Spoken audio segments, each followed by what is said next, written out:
ಕೈಗೆ ಬಂದಿದ್ದು ದುಡ್ಡು ಬಾಯಿಗೆ ಬರಲ್ಲ ಅಂತ ಹೇಳ್ತಾರಲ್ವ, ಅದು ಇದಕ್ಕೆ. ನಾವು ಈ ಒಂದು ರೂಲ್ ಫಾಲೋ ಮಾಡಿ ನೋಡಿ, ಕೈಗೆ ಬಂದಿದ್ದು ದುಡ್ಡು ಬಾಯಿಗೂ ಬರುತ್ತೆ, ನಮ್ಮ ಮನೇಲೂ ಸೇರುತ್ತೆ. ಆದರೆ ನಾವೇನಂತ ಚಿಕ್ಕ ಚಿಕ್ಕ ರೂಲ್ಸನ್ನು ಮಿಸ್ ಮಾಡ್ತೀವಿ, ಅದೇ ನಮಗೆ ದೊಡ್ಡ ಪೆಟ್ಟಾಗಿ ಬರುವಂಥದ್ದು. ನಿಮ್ಗೆ ಸರಿ ಅನಿಸಿದ್ರೆ ಮಾತ್ರ ನೀವು ಒಪ್ಕೊಳ್ಳಿ, ಇಲ್ದಿದ್ರೆ ಇಲ್ಲ ಅಂತ ಹೇಳಿ. ಕಮೆಂಟಲ್ಲಿ ನೀವು ಏನು ಬೇಕಾದ್ರೆ ಬರೀರಿ, ನಾವು ಒಪ್ಕೊಳ್ತೇನೆ. ಆದರೆ ಇದೊಂದು ರೂಲ್ಸನ್ನು ಫಾಲೋ ಮಾಡಿ ನೋಡಿ, ಖಂಡಿತವಾಗಿ ಸಕ್ಸಸ್ ಆಗ್ತೀರಿ.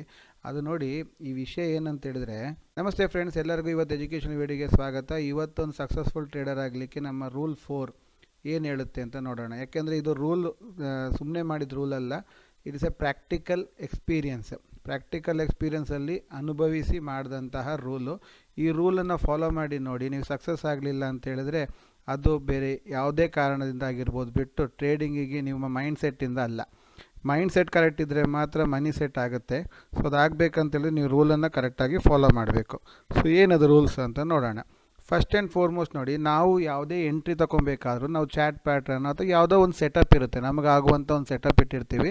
ಆ ಸೆಟಪ್ಪಲ್ಲೇ ನಾವು ಎಂಟ್ರಿ ತಗೊಳ್ಳೋದು. ಇಲ್ಲದಿದ್ದರೆ ಅಲ್ಲಿವರೆಗೆ ನಾವು ಪೇಷನ್ಸ್ಲಿ ವೆಯ್ಟ್ ಮಾಡ್ತಾ ಇರ್ತೀವಿ, ಕಾಯ್ತಾ ಕೂತಿರ್ತೀವಿ ನಮ್ಮ ಸೆಟಪ್ ಬರಲಿ, ನಮಗಾಗುವಂಥ ಒಂದು ಏನು ನಾವು ಹಾಕ್ಕೊಂಡಿದ್ದೀವ ರೂಲ್ಸ್ ಅದ್ರ ಪ್ರಕಾರಕ್ಕೆ ಬರಲಿ ಅಂತ ವೆಯ್ಟ್ ಮಾಡ್ತಾ ಇರ್ತೀವಿ, ಕರೆಕ್ಟ್ ಅಲ್ವಾ?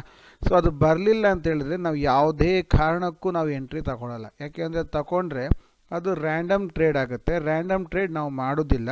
ಸೊ ರ್ಯಾಂಡಮ್ ಟ್ರೇಡಿಂದಾಗಿ ಲಾಸ್ ಅಂತೂ ಗ್ಯಾರಂಟಿ. ಸೊ ಆ ಗ್ಯಾರಂಟಿ ಲಾಸನ್ನು ನಾವು ಮಾಡೋದಕ್ಕೆ ನಾವು ಹೋಗೋದಿಲ್ಲ, ಕರೆಕ್ಟ್ ಅಲ್ವಾ? ಸೊ ಅದಕ್ಕೋಸ್ಕರ ನಾವು ವೆಯ್ಟ್ ಮಾಡಿ ತಗೊಳ್ತೀವಿ. ಒಂದು ನೋಡಿ, ನಾವು ಹ್ಯಾಬಿಟನ್ನು ಚೇಂಜ್ ಮಾಡಿಕೊಂಡ್ರೆ ಮಾತ್ರ ನಮ್ಮ ಲೈಫನ್ನು ಚೇಂಜ್ ಮಾಡ್ಕೊಳಕ್ಕಾಗೋದು. ನಾವು ಮಾಡಿದ್ದೇ ತಪ್ಪು ಮಾಡ್ತಾ ಇರ್ತೀವಿ, ನಮ್ಮ ಅಭ್ಯಾಸ ನಾವು ಬದಲಾಯಿಸೋದಿಲ್ಲ ಅಂತ ಹೇಳಿದ್ರೆ ಜೀವನ ಬದಲಾಗಲ್ಲ. ಜೀವನ ಬದಲಾಗಬೇಕಂದ್ರೆ ನಾವು ಮಾಡದೇ ಇರೋದನ್ನು ಮಾಡಬೇಕು. ಮಾಡಿದ್ದೇ ಮಾಡಿದರೆ ಮಾಡಿದ ರಿಸಲ್ಟೇ ಬರುತ್ತೆ. ಮಾಡದೇ ಇರೋದನ್ನು ಮಾಡಿದ್ರೆ ಮಾತ್ರ ನಮಗೆ ಬೇರೆ ರಿಸಲ್ಟ್ ಬರುತ್ತೆ. ಸೊ ನಾವು ಮಾಡದೇ ಇರೋದು ಮಾಡಬೇಕಂತ ಹೇಳಿದ್ರೆ ನಾವು ಅದನ್ನು ಹ್ಯಾಬಿಟನ್ನು ಚೇಂಜ್ ಮಾಡಿ ನಮ್ಮ ಸೆಟಪ್ಪಲ್ಲಿ ಬರಲಿಲ್ಲ ಅಂದರೆ ನಾವು ತಗೊಳ್ಳಲ್ಲ ಅನ್ನೋ ಒಂದು ಡಿಸಿಷನಿಗೆ ಸ್ಟ್ರಾಂಗ್ ಆಗಿ ಸ್ಟಿಕ್ ಆಗಬೇಕು. ಓಕೆ, ಈಗ ನಮ್ಮ ಸೆಟಪ್ಪಿಗೆ ಬಂತು, ಖಂಡಿತವಾಗ್ಲೂ ಎಂಟ್ರಿ ತಗೊಬೇಕು. ಅದ್ರಲ್ಲಿ ಮುಂದೆ ಹಿಂದೆ ನೋಡಬಾರ್ದು, ಭಯ ಪಡಬಾರ್ದು. ನಾವು ಎಂಟ್ರಿ ತಗೊಂಡ್ವಿ. ಎಂಟ್ರಿ ತಗೊಂಡಾದ್ಮೇಲೆ ಏನು, ನಾವು ಪಾಯಿಂಟ್ಸನ್ನು ಎಕ್ಸ್ಪೆಕ್ಟ್ ಮಾಡ್ತಾ ಕೂತಿರ್ತೀವಿ. ಯಾವ points? 10 point stop loss. Stop loss ಕೊಟ್ಟ ಹೊರಗೆ ಬಂದ, ಇಲ್ಲ 20 ಪಾಯಿಂಟ್ಸ್ ಪ್ರಾಫಿಟ್, ಕರೆಕ್ಟ್ ಅಲ್ವಾ? ಇದೆರಡು ಬಿಟ್ಟು ಮಧ್ಯದಲ್ಲಿ ಟ್ರೈನ್ ಇಳಿಬಾರ್ದು. ಈಚೆ ಬರಬೇಕು, ಇಲ್ಲ ಆಚೆ ಹೋಗಬೇಕು.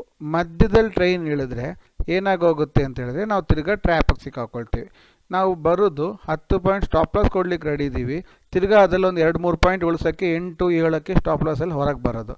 20 ಪಾಯಿಂಟ್ ಪ್ರಾಫಿಟ್ ಮಾಡಲಿಕ್ಕೆ ರೆಡಿ ಇರ್ತೀವಿ, 10-15 ಆಗ್ತಿದ್ದಂಗೆ ಎದುರ್ಕೊಂಡು ಬಿಟ್ಬಿಡೋದು.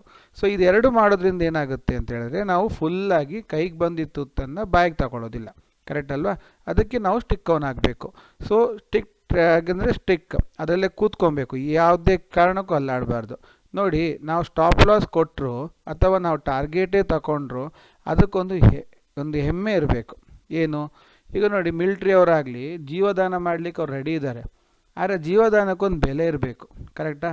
ನಾವು ಸ್ಟಾಪ್ ಲಾಸ್ ಕೊಡಲಿಕ್ಕೂ ಅದಕ್ಕೊಂದು ಬೆಲೆ ಇರಬೇಕು. ಅಂದರೆ ನಾನು ಸೆಟಪ್ ಮೇಲೆ ತಗೊಂಡೆ, ರೂಲ್ಸ್ ಪ್ರಕಾರ ತಗೊಂಡೆ, ಆದರೂ ಅದು ಸ್ಟಾಪ್ ಲಾಸ್ ಇಟ್ಟಾಯಿತು, ಅದು ಓಕೆ, ಎಕ್ಸೆಪ್ಟಬಲ್.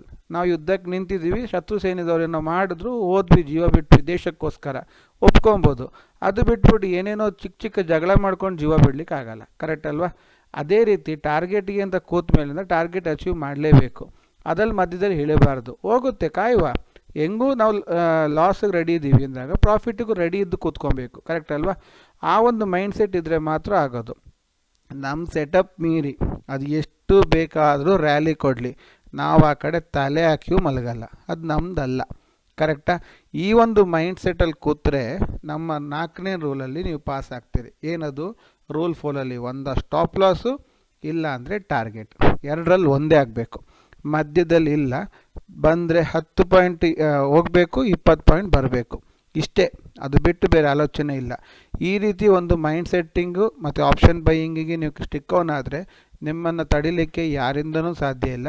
ನೀವು ಸಕ್ಸಸ್ಫುಲ್ ಟ್ರೇಡರ್ ಆಗ್ತೀರಿ ಅಂತ ಹೇಳ್ತಾ, ನಿಮಗೆ ವಿಡಿಯೋ ಇಷ್ಟ ಆದರೆ ಲೈಕ್ ಮಾಡಿ, ಏನಾರು ಡೌಟ್ಸ್ಗಳಿದ್ರೆ ಕಮೆಂಟ್ ಮಾಡಿ.